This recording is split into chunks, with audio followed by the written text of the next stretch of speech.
sobanukirwa isoko y'ubwiru bwahishuwe, umenye byinshi bitavuzwe biri kujya byavugwa byahindura ubuzima bwawe. Shalom, shalom, shalom. Turabasuje bavandimwe bacu. A greeting brothers. Imana nibaho umugisha. God bless you. Tudatinze rero murabona umushumba n'ubundi yagarutse imbere zanyu. So you see the pastor is back in front of you. Aje kuba ubundi buki budasanzwe. He's going to give you another hand. Ariko nabwumvishe numva burenda kunkata kuko bumeze nk'icyuma gityaye cyane. But it's like a sharp knife. Ariko icyo cyuma ntago ari cya kiri duhatisha ibirayi cyangwa ibitoki. The knife is not the knife. Ahubwo n'ubuki buri muri we bw'ijambo. As the honey inside him. Nanjye nabwumvishe numva buracyaye cyane. Even I have had it and it's reka rero tangira basuza mu bubasha Imana yamuhaye cyase mu butwari Imana yamuhaye. Let him introduce himself. Shumba mwiza wabasuza barabatureba cyangwa se badukurikiye. Pastor, you can nongeye kubasuza mu izina rya Yesu. Greetings to you in the name of Jesus. Ninjye Harerimana Emmanuel ugarutse. Harerimana Emmanuel. Ndumva tumaze kumenyerana. I think that most of you know me. Nkaba ndi umushumba wa Gabata Prayer Mountain. I'm a pastor in Gabata Prayer Mountain. Ndabemera. I love you. Reka mbasabe rero mbere tutangira nkubaza ubanze unasenga Imana ubaragize Imana bagiye kumvira ijambo kugira ngo imitima yabo ibashe kuryakira. Before we continue with our conversation, I just want you to pray for them first. Mana data wa twese wo mu ijuru. Oh heavenly Father, tugushimiye nanone imbabazi watugiriye. Thank you for your mercy. Kandi imbabazi zawe nizo zituma tudashira. And your grace is just that one that is helping us to. Tugarutse hano rero kwamamaza izina ryawe. We are back to speak your word. Nsengeye imitima y'abantu batwumva. I pray for the heart of listeners. Nsengeye n'amaso atureba. I pray for the eyes that are watching us. Ntabwo tuje kwihangishaho. We are not here for culture things. Tuje gukora ibyo watubwiye. We are just to do what you have told us. Ikaba twumva bafashwe. Let us, the listeners, be helped. Kandi ntituvuge ibyacu. And not to speak our own ahubwo things. Tuvuge ibyawe. But to speak your things. Tubisabye twize mu izina rya Yesu. In the name of Jesus we pray. Amen. Mushumba urakoze cyane. Pastor, thank you very much. Imana igumye guhumurisha kandi wongere. May God continue to bless you. Ndumva shaka kugira ngo baze abantu benshi bamaze iminsi bari kumbaza ngo nkubaze ibintu bimwe bitandukanye. So many people were just telling me to ask you some questions. Nguko ubwashize abahaye kubuki burabaryohera. Because last time they enjoyed the honey. Ese bwaba ari ubw'inzuki uzanye cyangwa n'ubw'ubuhuru? Is it for honey or for bees or the wild? Erega ubw'inzuki nakamenyera abantu baramumenyereye. Hari ubundi bw'ubuhura. The honey of bees people they know, but there is also wild honey. Bwa bundi twaganeho cyaje barabubonye. That one we talked. Noneho ubagarura ubwongo ubwo n'ubundi ariko noneho nanje numvishe bwengetse cyane. But now you bring another kind of honey. Ni muzindi mbaraga kuko tubabwiza tujya mu other power because we are from glory to urakoze cyane. Ndagira ngo mpere nkubaza kuri ya mugabo Dawidi na Sauli. So I want to ask you about David and Saul. Kubera iki Dawidi yanze kwica umwanzi we amuhiga kandi yamubonye Imana yanamumushiriye akaba yamugeze iruhande? Why did David refuse to kill his enemy, the one who was hunting him, and then he was just near him, wanted to kill him? Kandi mu gihe umuntu ye yabonye umwanzi we ngo abashaka kumwikiza. And by the time when you find your enemy, you want to finish him. Ariko we yanze kumwica, yanga no kumwikiza bagumya ananamugezwa atwaye urunywero rwe n'icumu rye ndetse akata no kukinyita cy'umwenda wiwe. Ni kuki atamwishe? But why he didn't kill him while he was just near him? Byatewe n'iki kandi twebwe ariko tumeze kuri What isi caused that? Because most of us ariko mwe mutureba simbi bifurije abo sinabiza. I don't wish you to do that. Reka umushumba dusobanurire, ngewe si nkunze no kubimenya. Let the pastor explain for us. Ariko nkunda kubaza. But I love asking. Mushumba mu cyubahiro Imana yabarabahaye mwatwemera mukasobanurira barabatureba bakumva Can you tell the listeners? Impamvu Dawidi atigeze akata cyangwa se yica umwanzi we Sauli. The reason why David didn't kill his enemy Saul.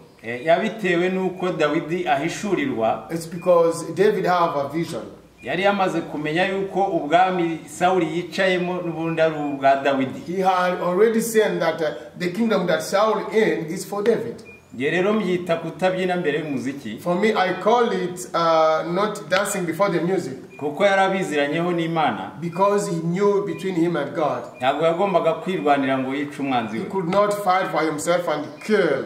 Imana y'ubwayo niyo yagombaga kumwikuriraho God himself was the one that was supposed to remove him hanyuma igaha ubwami Dawidi budafite ikibazo. and give kingdom to David. Mbona ariyo mpamvu. I see that that's the reason. Murakoze. urakoze cyane namwe ndabashimiye. Thank you very much. None se kuki usanga abantu benshi When you see that so many people baba bashaka kwihorera that they want to revenge. ako nakwenda wanyihangana nawe ukatubwira. So can you tell us about that? Urimo urambaza ibibazo bikomeye ariko ntago bikomere. Your questions are hard, but are not hard for God. Abantu benshi dukunda kwihorera. So many people we do revenge, Ari nayo mpamvu dukora amakosa menshi. and that's why we do so many mistakes. Kuko dufite uturwanirira. Because we have the one who fight for us, Ari we Kristo. who is Christ. Ntabwo rero tugomba kwihorera. So we don't need to make a revenge. Ndumva ari uko nkwiriye kubisubiza. That's how I can answer you.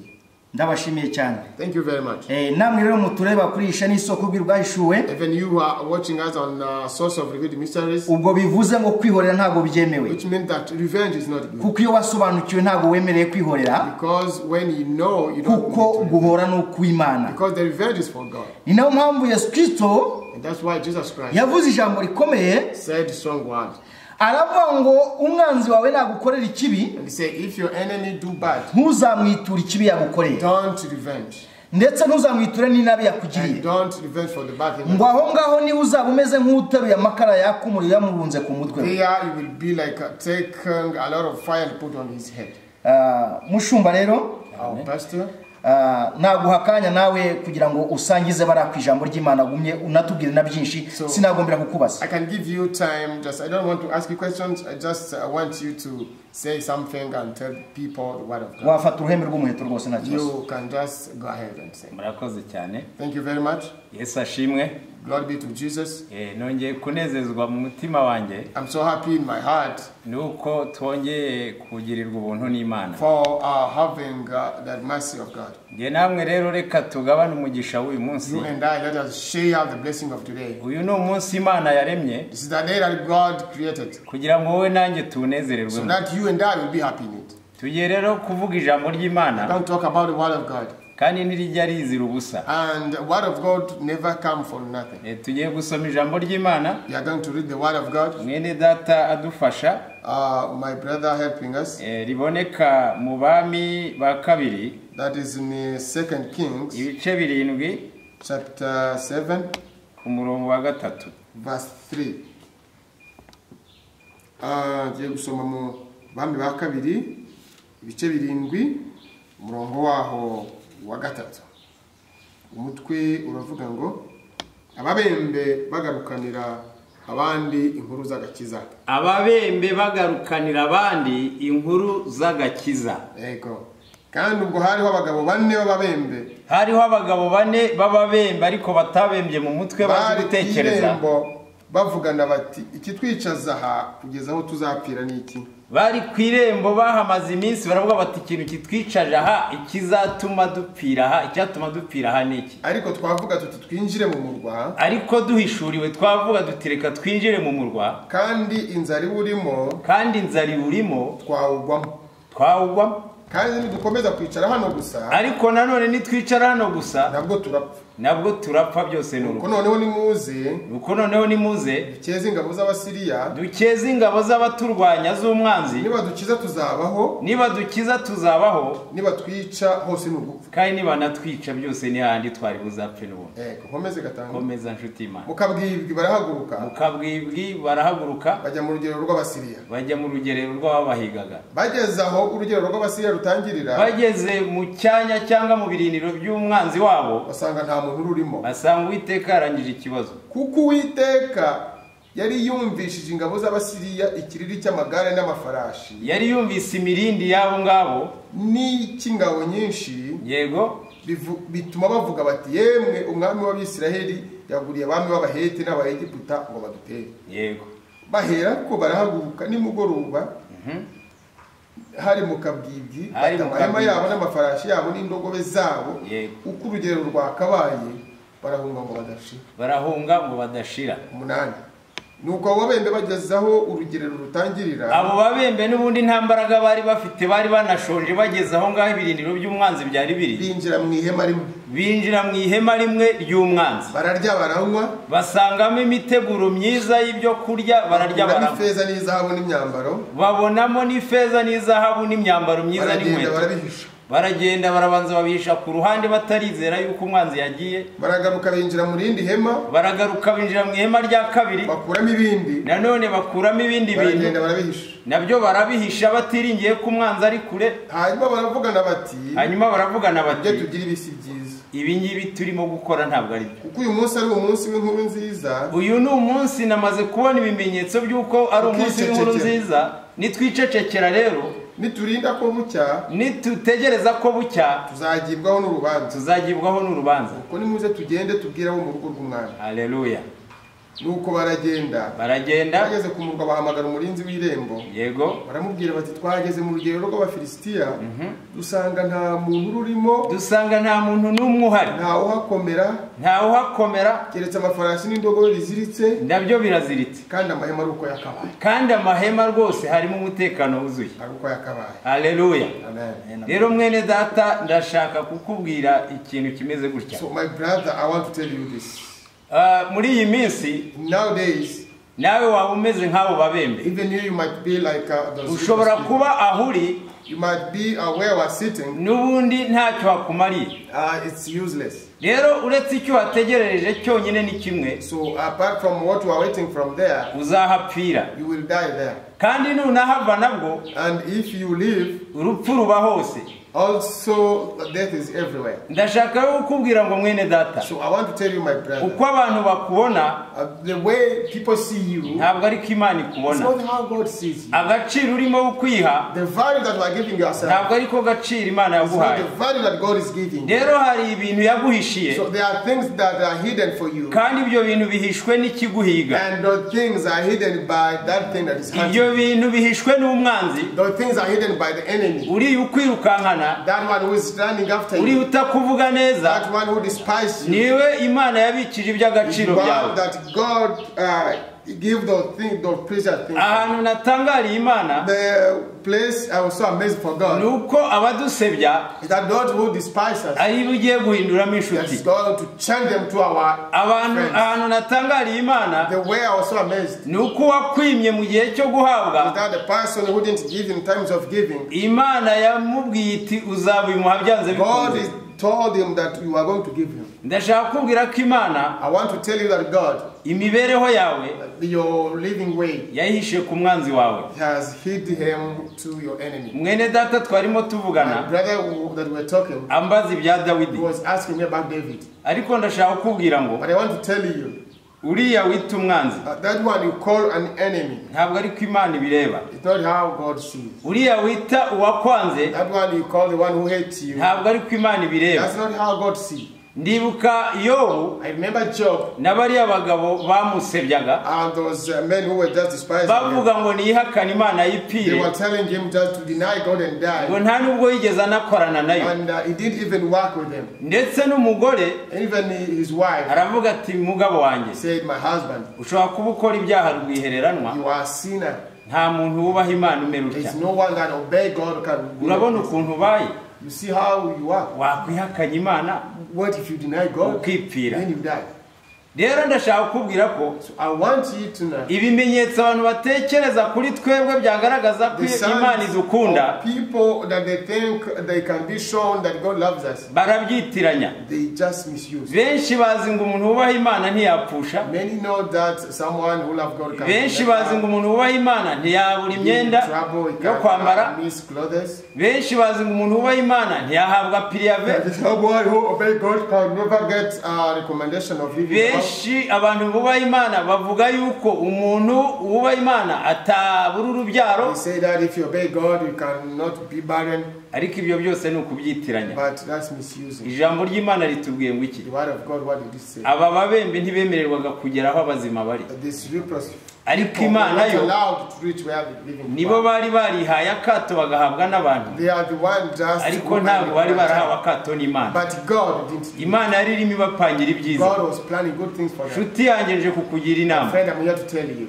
ibibembe bishatse kuvuga ahangaha ni ibihe? The reproach that are being talked here, Ushobora kuba ufite ibibembe by'ibyaha you might be reproach of sins, ariko bizakwica, but they will kill you. ariko nanone ubikize But if you get healed, nabwo uzapfa. you will also die. Rero ndashaka kukubwira ko kugira ngo upfe uri umubembe, I want to tell if you want upfanye ibyo bibembe, dying with those reproaches, yewe napfa nkizi ibibembe. I can die with the healed. Bariya babembe rero bagira ubwenge, So those reproach people, they were baravuga bati reka dutere intambwe They say, let us make a step, tuva aha hantu. get out of this place. Sinzi icyababwiye yuko intambwe imwe ari Imana I don't ibashakaho. know what made them just Bateye one intambwe step imwe, is enough.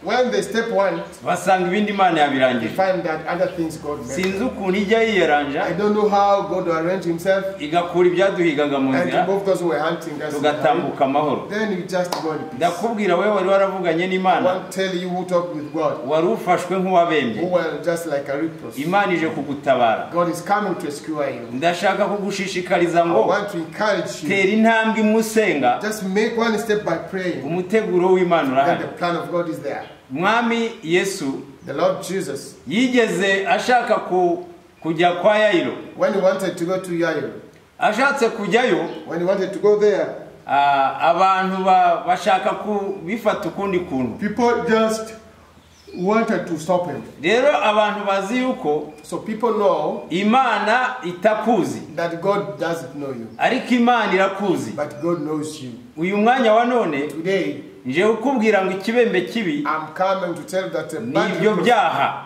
is those sins. Ibyo byaha bivemo, Get out of those sins. Imana hari icyo yaguteguriye. God is planning something for you. Ibi bibembe nabigereranyije nanone These reproach, I compared them n'ibi Namani yari arwaye. like this one that Naaman had. Rero ibibembe ntabwo umuntu abemba kuko ari umukene gusa, So someone cannot get reproach because he's ntabwo poor. ukora ibyaha ari umukene gusa, The sinners are not only poor, ahubwo n'umukire akora ibyaha. but even rich people they sin. Namani uyu ntacyo yari abuze, Naaman had everything, ariko yari afite ibibembe. but he had reproach. Ndashaka kukubwira ngo I want to tell you, Namani adateye intambwe imwe if Naaman didn't step once ngo ave muri Siriya and get out ajye of muri Syria Israeli, and go in Israel, ntabwo ibibembe byigeze bikira. the reproach, Tera intambwe imwe usanga Imana just make a step, go to God. iratera 99 You will do 99 ikoresha abakozi bayo, using his servant, ikoresha Elisa. using Elisha. Elisa ntakiriho yarapfuye, Elisha died, yes, ariko no. ba Elisa turi hano. But there are Ndashaka others. kubwira ko iri I jambo want to tell that this word, nuryizera if you urakira, believe it, you will be healed. nuryizera If urahindurirwa you amateka, believe it, your history will be changed. nuryizera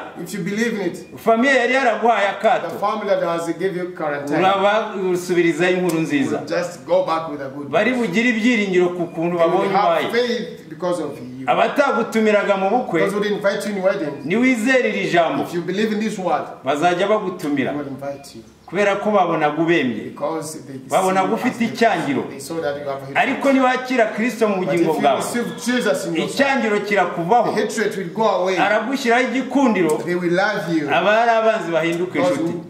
where your enemy will become Inshuti friends. yanjye rero, My friend, mushishikarize kwizera muri I iri jambo, encourage you to believe in this word. mushishikarije I kwizera muri iri jambo, encourage you to believe in this word, kugira ngo Imana iguhindurire so amateka, that God will change your history. Imana ibagirire May neza. God do good for you. Mwami Yesu turagushimiye, Lord Jesus, we thank you. tugushimiye imbabazi zawe, Thank you for your mercy. tugushimiye ijambo ryawe Thank you rizima. for your living word. Shyigikira iri jambo, Protect this word. rigende rihindure, Go and change. rigende risenye, Go and destroy. rigende rikize, To go and kuko heal. natwe ryadukirije. Because as Icyubahiro n'ikibi cyawe mu izina rya Yesu. glory be with you. Amina. In the name of Jesus. Amen. Turabakunda. We love you so much.